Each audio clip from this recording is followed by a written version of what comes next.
Alright, how's everybody doing today? Back again with another video for you guys and gals. And today, I want to go over a few things that Google needs to do before they start pricing at the premium price point. Now, before we jump into this, I want to just make sure everyone knows that this video, like all the videos on my channel, is strictly based on my opinion. And I believe that everyone is entitled to their own opinion.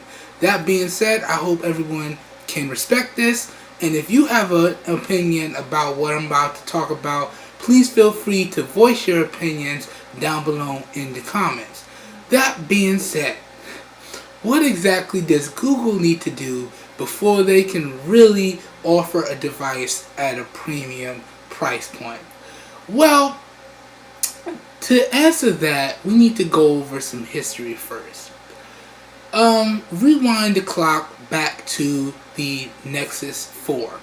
When Google launched the Nexus 4, the Nexus program was a program for developers and fans of the stock Android experience to get their hands on premium Google stock software at some really great prices. Now, going back to the Nexus 4, which happened to be one of my favorite devices until it mysteriously broke, sad face, but when the Nexus 4 originally came out, it was priced anywhere between $300 to $350, okay? And those two, it came out in two variants. It had an 8 gigs of RAM storage variant, or 8 gigs of onboard storage variant, and a 16 gigs of onboard storage variant with 2 gigs of RAM. Okay? It had a 4.7-inch display, IPS LCD display, and it had an 8 megapixel rear-facing camera and a 2 megapixel front-facing camera. Okay? And it supported wireless charge because it was an all-glass device. Now, one of the key selling points for this device was the fact that it was running stock Android software, and it offered some of the best cameras and one of the biggest display sizes for the time that it came out. So, at that price point, that $300, $350, nobody had a problem with that. Okay? Now, fast forward to the Nexus 5. Okay? Again, this is what Google wanted to call its baseline hardware for its stock software. Now, the Nexus 5 upped the display to 5 inches. Okay? Again, you had an 8 megapixel camera on the rear, a 2 megapixel camera on the front. Okay, this time you had either 16 gigs of onboard storage or 32 gigs of onboard storage. Alright?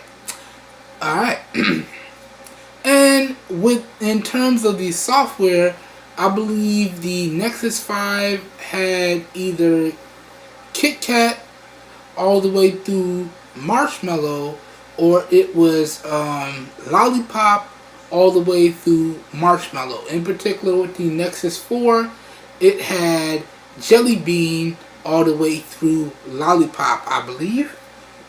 Alright, now let's keep going. Moving up, let's talk about the Nexus 6. Now, the Nexus 6 was Google's first foray into the premium smartphone segment. You know, they wanted to dip the toe into that premium segment. You wanted to see how the other half lives, so to speak. And when the Nexus 6 came out, it upped the ante with a 6-inch display, 5.99, basically 6 inches, Quad HD, dual front-facing speakers, a 13 megapixel camera on the rear, and a 5 megapixel camera on the front. One other thing. If I get any information wrong, please feel free to correct me down below in the comments. I'm only human. I know I'm going to make some mistakes. Don't judge. But feel free to correct me down below in the comments. I'm not afraid to admit when I'm wrong. That being said, so the Nexus 6 had a 6-inch display, quad HD display, dual front-facing speakers, stock software, 3 gigs of RAM, and it came with either 32 gigs of onboard storage or 64 gigs of onboard storage. And this one had a nice hefty price tag of $650 or $750 if you wanted to go with the max storage variant. And that was very important because, again, Google did not offer micro SD card expansion. So that being said, I will always advise, if you don't have a micro SD card, that you go for the highest storage option possible. Okay? Alright, and then the Nexus 6 offered, I want to say Lollipop through Nougat officially. Now, we're going to get into some of the software aspects in a little bit. Moving on. Then we had the Nexus 5X and the Nexus 6P. Okay? This was where Google decided, instead of dropping one device, we're going to drop two. Alright? So the Nexus 5X, it had a 5.2-inch display, one front-firing speaker. It had a really good 12.3 megapixel camera on the rear and a really good 5 megapixel camera on the front. Full HD display, 5.2 inches. It had 2 gigs of RAM and either 16 gigs of onboard storage or 32 gigs of onboard storage. Again, no micro SD card expansion, and its starting price tag was $280 for the 16 gig variant. Keep in mind, we're not talking about what the price is that is available today. We're talking about the prices strictly at launch. Okay? That being said, if you wanted the 32 gig variant, that was going to run you, I believe it was $329. Again, correct me if I'm wrong. Alright?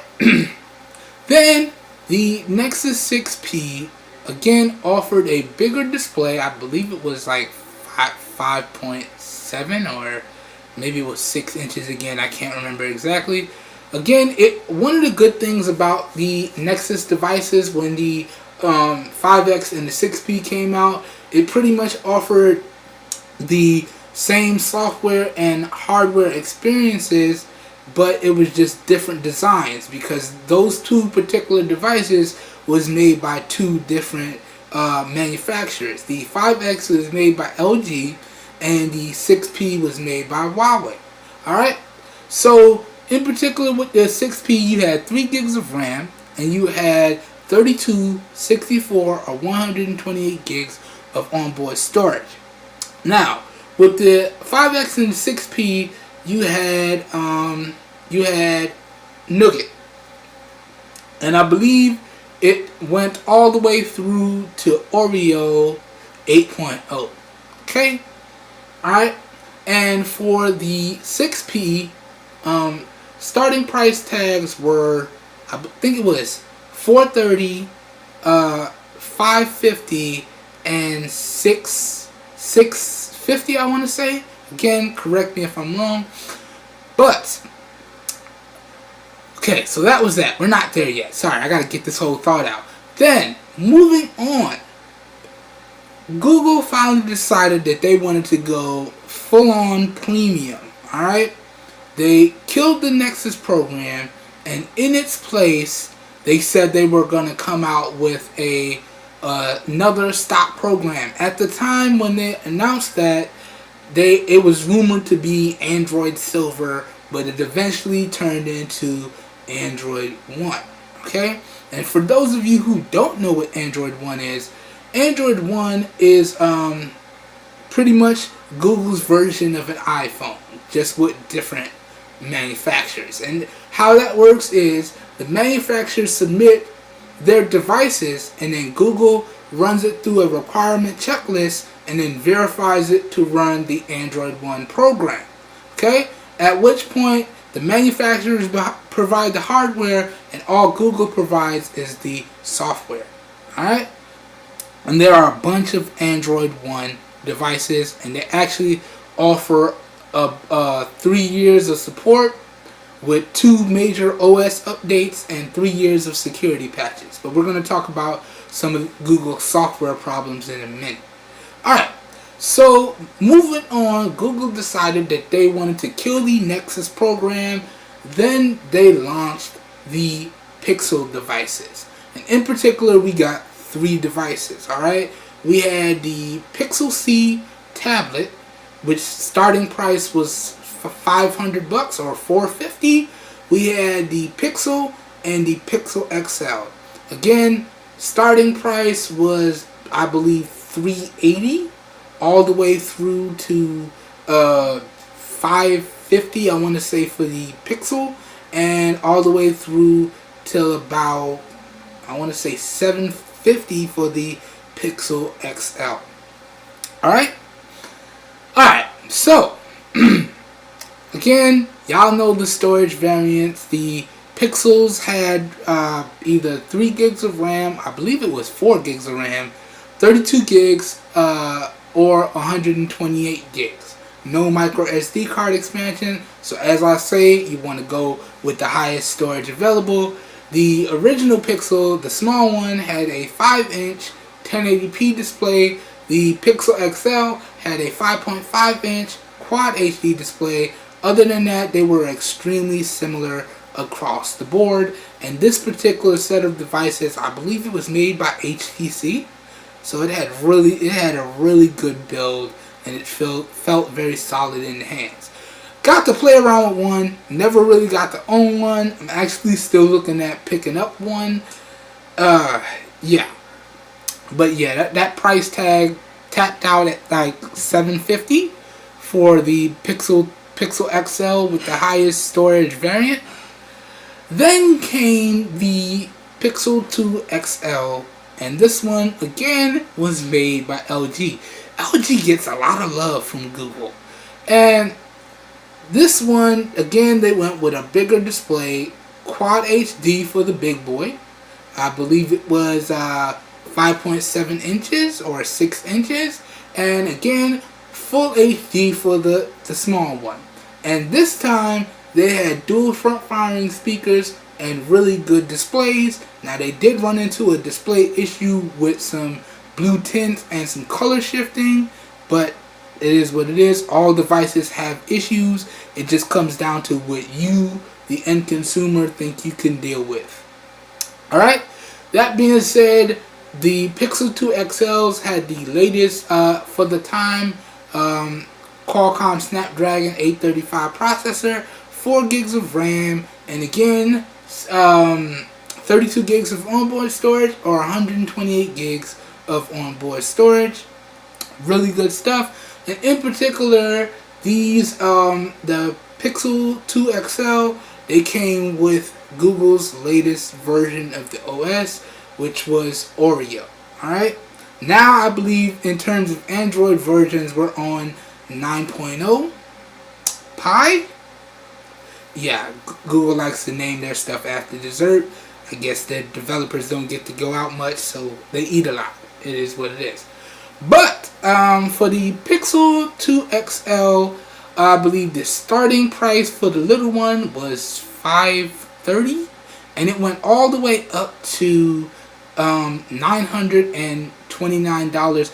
This is not including tax. I want y'all to remember that. So depending on where you live, the taxes may push the price well over $1,000. And again, this was at the time of release. This does not have to do with as of the recording of this video. But the Pixel 2 XL is still pretty expensive because it's pretty much relatively new. Alright. And again, top-notch cameras, really solid displays, all that good stuff was there. So we went through all of Google's devices, and they also decided they wanted to, stop messing around with the Chromebooks and just come out with a premium version of a Chromebook in the Pixel Book. And oh my gosh, it was so overpriced. It kind of makes me sick. But that's what they wanted to do. Even though their Pixel C pretty much vanished to the wind. I don't even know how many people bought that tablet. Now, they did come out with another tablet in the Nexus 9, and again, that one just seemed to vanish into the winds as well. And I believe that one had a starting price of $450. Alright, so we went through all of Google's lineup. Now let me talk to you guys and gals about some issues that Google needs to fix before they can offer a device at a premium price point, aka anything over $800. $800 to exceeding $1,000, that's a premium price point in my book. Alright, so what exactly does Google need to fix before they can offer this premium device? Number one, and I'm going to make a few references here, but bear with me. Number one, they need to offer more than 3 years of updates and security patches. Prime example, the average consumer, even though I know some of you guys may say these devices aren't targeted at the average consumer, either way, at the end of the day, a company's main concern is bringing in those profits. So I'm talking about this from an average consumer standpoint, even though I love technology. But that being said, the average consumer does not upgrade their devices every 6 months, every year, every 2 years, maybe every 2 years if you're lucky. The average consumer will literally buy a flagship device and use that bad boy either until it dies or until it breaks and they can get a good deal on the next device. So one of the ways that you will, foster good loyalty and kinship is if you expand your software updates to longer than 3 years. Okay? Prime example, Apple's devices. Apple offers at least 4 to 5 years of software updates for their devices. And if you get your Apple devices and you sign up for the beta program, you pretty much get software updates until the hardware can't handle it anymore. And I make this reference because you can go out there right now today and pick up an iPhone 5S and get the latest version of iOS on your device, and it will run pretty much almost problem free. Now you might have a few bugs and whatnot, but it'll run extremely smooth. You can't do that with any of Google's older devices. You can't do that with the older Nexus line. You may be able to do that with the older Pixel line because it's not that old. Now, you can do that if you have a little bit of technical know-how and you go over to one of my favorite sites, aka the XDA website or the XDA forum. Also, you can do that again with a little bit of technical know-how and what Google implemented with their latest batch of software updates in the Project Treble and Treble supported devices.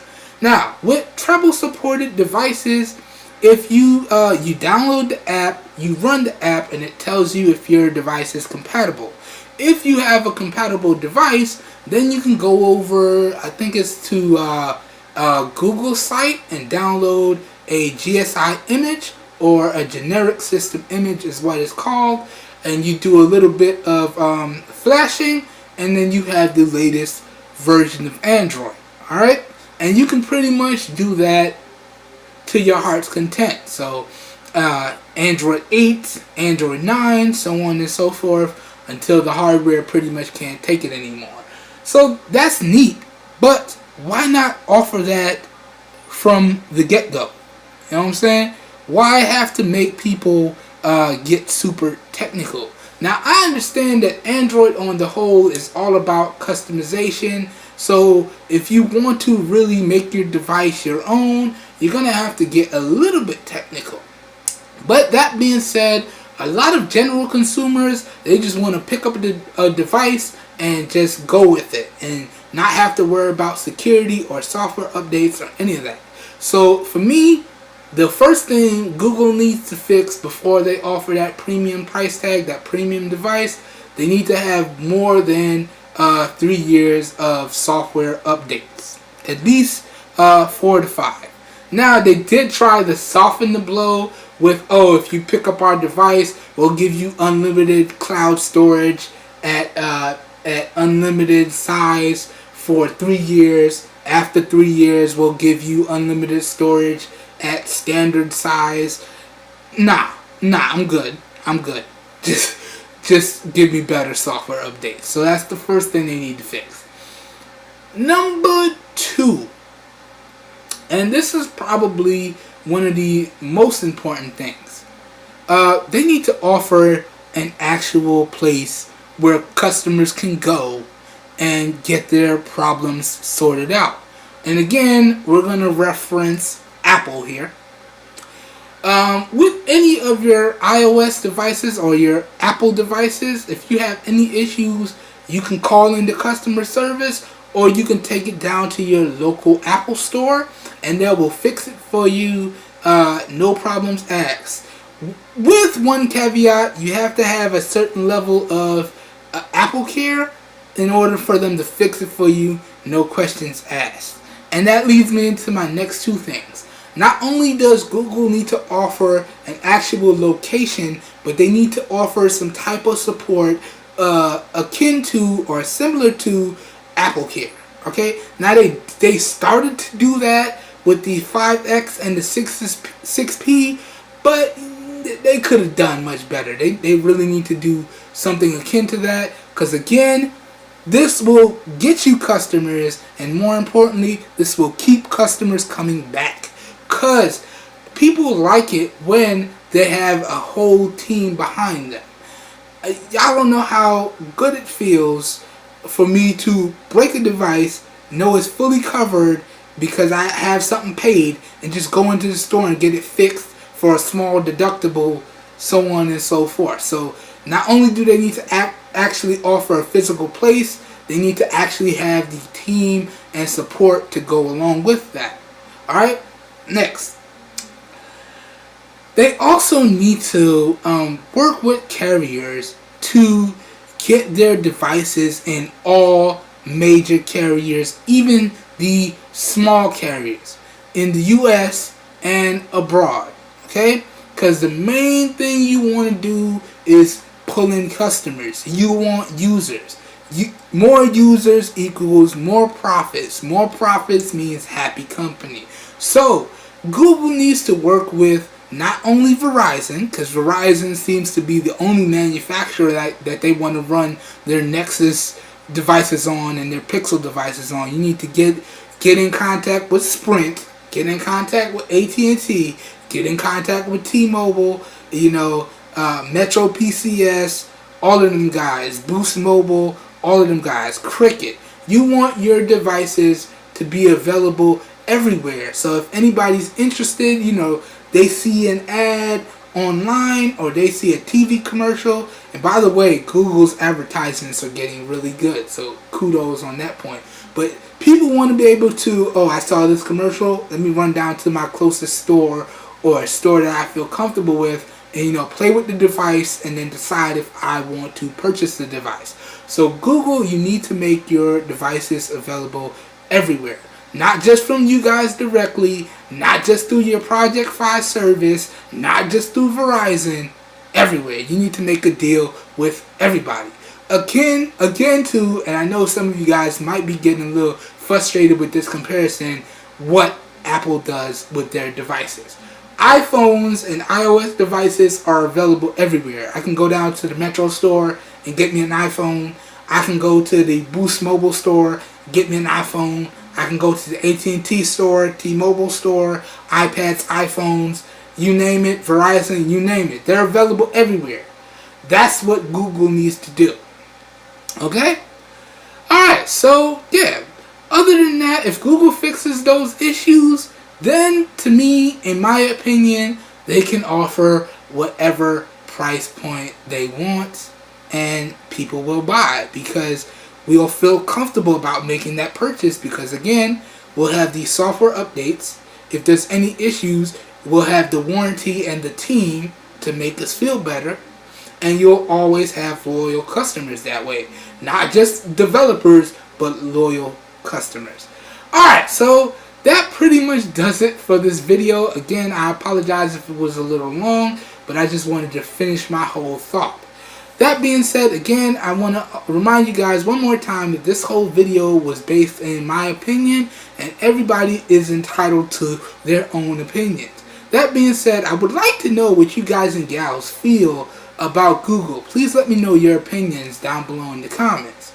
This whole video was recorded using the 5 megapixel front-facing camera on the LG Stylo 3 in 720p resolution, and all the audio for the video was recorded using the lapel CQ clip-on microphone, which I did find a way to clip onto the rig. That's why you don't see it attached to me right now. So please let me know what you think of the overall video quality as well as the overall audio quality down below in the comments as well. That being said, if you guys and gals want to see more videos like this, please feel free to hit the subscribe button down below and click off the notification bell icon right next to it so you guys and gals get notified when I post new videos. Alright, that being said, if you enjoyed the video, please help your boy out and give the video a thumbs up, and I will see you guys and gals in my next video. Peace, everybody. I wonder who I'm gonna do next.